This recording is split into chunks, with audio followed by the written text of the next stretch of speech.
Good morning, noon, or night, everyone. Welcome back to the Fog, and let's see what's on the menu for today, the Marble Hornets chapter concept for Dead by Daylight. This has been a long-anticipated chapter of mine, and with all the recent rumours of Slenderman coming to Dead by Daylight, it felt right to release a chapter on it now. That said, be sure to like and subscribe if you enjoy my concepts, and be sure to comment below any licenses you'd like to see me attempt. Now, without further ado, let's get into what Marble Hornets is, how I'd adapt it into Dead by Daylight, and finishing off with our concepts. Marble Hornets is a 2009 found-footage horror series created by Troy Wagner, Joseph DeLage, and Tim Sutton. The series is based on the very earliest images of Slenderman created by Eric Knudsen, also known as Victor Surge. These images depicted a tall, faceless entity wearing a black suit appearing in the backgrounds of photos, an image I'm sure many of us are familiar with by now. Marble Hornets, however, does not technically use Slenderman. Instead, this entity is called the Operator, and is entirely separate to Slenderman, though Marble Hornets help to establish many key features that would be associated with Slenderman, such as camera distortion. In a sense, Marble Hornets pioneered many of the typical Slenderman tropes that would follow him into the creepypasta era and onward into games like Slender the 8 Pages and Slender the Arrival, and the 2018 movie Slenderman, which was met with less than stellar reviews. Marble Hornets, though, stands as one of the founding pillars of Slenderman's identity, but also internet horror as a whole, many considering it to be one of the earliest analogue horrors. The plot of Marble Hornets follows Jay Merrick, our protagonist, as he investigates an abandoned student film called Marble Hornets, directed by Alex Kralie, as the crew is stalked and haunted by a mysterious figure called the Operator. Now, Marble Hornets as a series is enormous. The videos alone, alongside the To the Arc videos, take about 8 to 9 hours to fully sit through. There's also a 2015 spin-off movie called Always Watching, and a comic series. Now, for the sake of this video, I mainly relied on the wiki, but I did watch the first season, and it was pretty good, very unnerving, and absolutely everything I'd expected from what many consider to be Slenderman's best adaptation. Now, one of the main questions that comes up when adapting Marble Hornets isn't how, it's actually why. Out of all the Slenderman media, why specifically Marble Hornets? Well, the original creepypasta doesn't really have one single owner, and I imagine it'd be pretty hard to get a single license, similar to the Jason situation. While Eric Knudsen holds the main license, Mythology Holdings owns TV and film rights, while Blue Isle Studios owns the game rights. The 2018 movie wasn't well received, and while I think the design is impeccable, I still don't think it's slender enough to be in the game, which is ironic since we're not actually adding Slender at all. The Slender games, Arrival and 8 Pages, are definitely good contenders, since many important Slender creators, including the makers of Marble Hornets, worked on helping to create the story, and I myself played Arrival, and I think it was pretty good. But I think, at the end of the day, Marble Hornets sits in a niche that would best fit Dead by Daylight. It would be our first true analogue horror chapter, and while the Operator doesn't have all the same powers as Slenderman, he definitely has his own abilities that make him distinct enough to have his own place as the Slender representation in-game. So that places the Operator as our not Slender rep for the game. As for survivors, I think there's a few opportunities, but personally 2 stand out to me: Alex Kralie and Tim Wright. Alex Kralie was formerly mentioned as the director behind the in-universe student film Marble Hornets.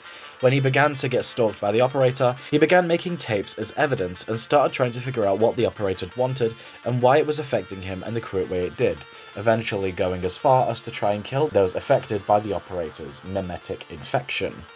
Tim Wright, on the other hand, was an actor for Marble Hornets, and many fans of the Slender mythos will recognise him as Masky, his alternate persona that works against the Operator while still being antagonistic. Tim has been stalked by the Operator since he was a child, and could have been the source that infected Alex and the rest of the cast in the series. In the end, both of these characters act as ideal survivors for the chapter and allow us to complete our full chapter. The Operator as our killer, and Tim and Alex as our survivors. Now, let's get on to the concepts. The Operator is a tall, 4.4 meters per second killer with a 32 meter terror radius. An extra-dimensional being with unknown goals haunting the crew behind a student film set in the woods called Marble Hornets. The Operator was claimed by the entity, now able to exert its psychological disruption over the trial. The Operator's power is Mark of the Operator. Special ability, Rapid Manifestation. This ability allows you to rapidly teleport up to 5 times in quick succession. There is a maximum distance of 10 meters between your teleport locations, and you have 12 seconds to teleport up to 5 times. Each time you teleport, you leave behind an operator's mark. Operator's marks can be teleported to as part of rapid manifestation, allowing you to teleport from across the map. There is a maximum of 12 operator marks on the map at once, and each time you initiate rapid manifestation, assuming you teleport away from a mark, the new marks will replace the old ones. Rapid manifestation has a cooldown of 20 seconds once the 12-second teleportation window is over, and after you activate the ability, you are unable to cancel it until you've teleported.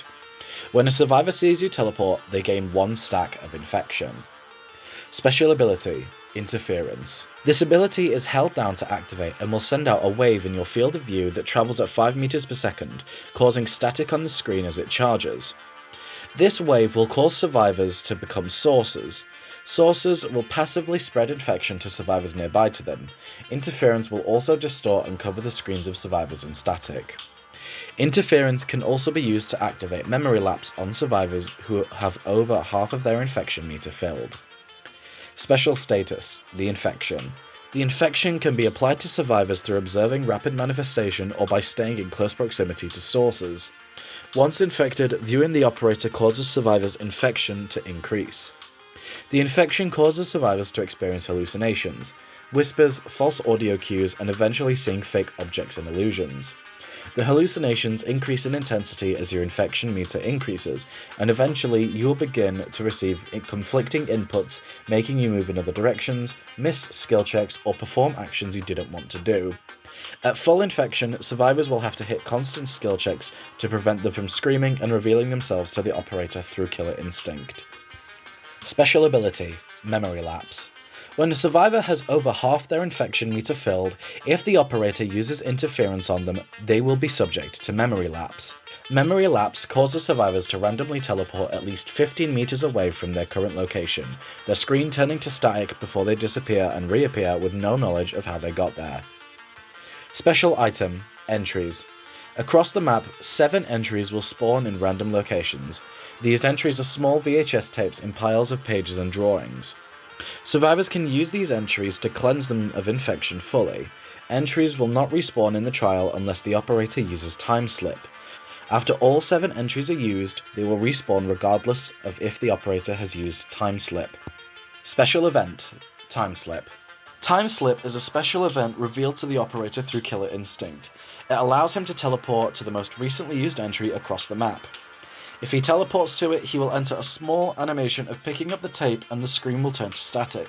When the static dissipates, the map will be in a night mode, where the map is significantly darker and the moon is visible in the sky. You are invisible while in a time slip. While in time slip, the operator can damage 1 pallet.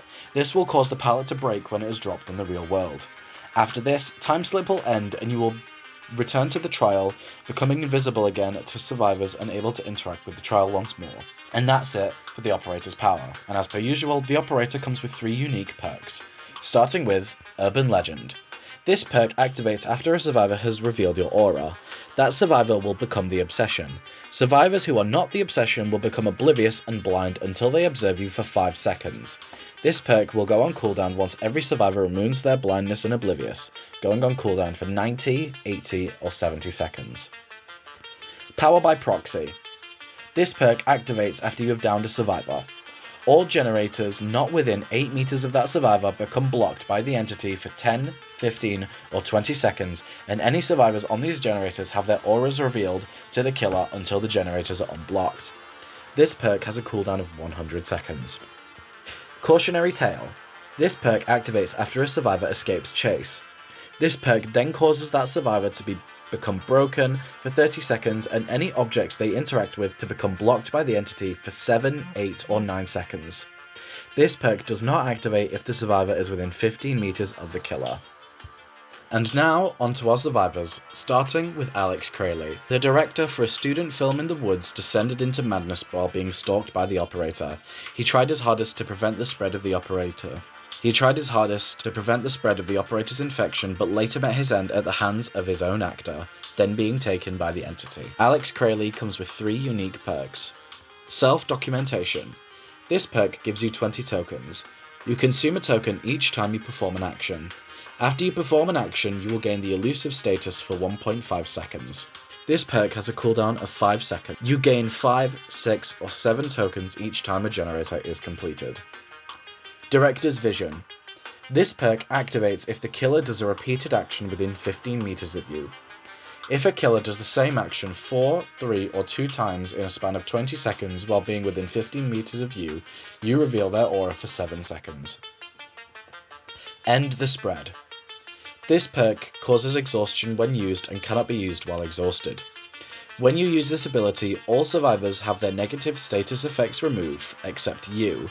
After using this ability, you become exhausted for 90 seconds and exposed for 20, 15, or 10 seconds. This perk has a cooldown of 120 seconds. And now, onto our second survivor, Tim Wright. Tim was followed by the operator as a child, where he gained early exposure to the infection. He would go on to work alongside Alex Kralie in his student film, Marble Hornets. But after the operator began to stalk the crew and Alex started to lose his mind, Tim developed a separate persona to work against the operator, killing Alex only to be absorbed by a fog. Tim Wright comes with 3 unique perks, starting with Source Material. This perk activates when you reveal the aura of the killer. The killer's aura is revealed to any survivors nearby to you for 6, 7, or 8 seconds. This perk has a cooldown of 20 seconds. Lifelong Exposure. This perk activates when you reveal the killer's aura. After doing so, the cooldown of negative effects is reduced by 5 seconds. This effect does not apply to exposed or exhausted. This perk has a cooldown of 20, 30, or 40 seconds. Behind the Mask. This perk is activated whenever you stun the killer. This perk blinds you to all auras except windows, pallets, and the killer's aura, which are revealed to you at all times until you exit a chase. However, while this perk is active, the killer is able to see your aura. This perk deactivates when you are more than 18, 16, or 14 meters away from the killer and has a cooldown of 120 seconds. And that's it! The Marble Hornets chapter for Dead by Daylight, coming with our new killer, the operator, and 2 new survivors, Tim Wright and Alex Kralie. This chapter's been recommended for a while now, and I myself had wanted to do a Slenderman chapter for a while, but it wasn't until Marble Hornets that I knew which version of Slenderman I wanted to bring into the fog. For those regulars on the channel, be sure to keep your eyes peeled for the Fear Street chapter coming later this month. If you enjoyed this one, be sure to like and subscribe, and if you have any recommendations for future chapters, be sure to comment below. Until then, thanks for watching, that's all on the menu for today, and I'll see you in the fog.